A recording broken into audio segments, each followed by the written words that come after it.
పోలవరం ప్రాజెక్టులో కీలకమైన diaphragm wall నిర్మాణానికి ఏప్రిల్లో రావాల్సిన మూడో కట్టర్ ప్రాజెక్టు వద్దకు చేరుకుంటోంది. మొత్తం 1396.6 మీటర్ల మేర ఈ వాల్ నిర్మించాల్సి ఉండగా డిసెంబర్ చివరి నాటికే పనులు పూర్తి చేయాలి. లక్ష్యం మేరకు పనులు పూర్తి కావాలంటే ఏప్రిల్ నుంచే మూడో కట్టర్ గ్రాబర్లతో బావర్ కంపెనీ పనులు ప్రారంభించాలి. కానీ నెల ఆలస్యంగా ఆ యంత్రం పోలవరానికి చేరుతోంది.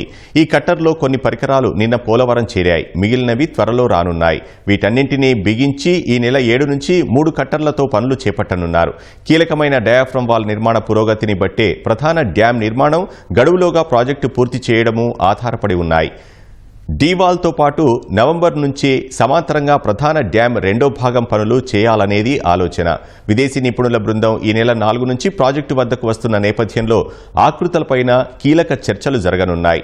పోలవరంలో డీవాల్ మొత్తం 1396.6 మీటర్లకు ప్రస్తుతం 230 మీటర్ల వరకు పనులు జరిగాయి.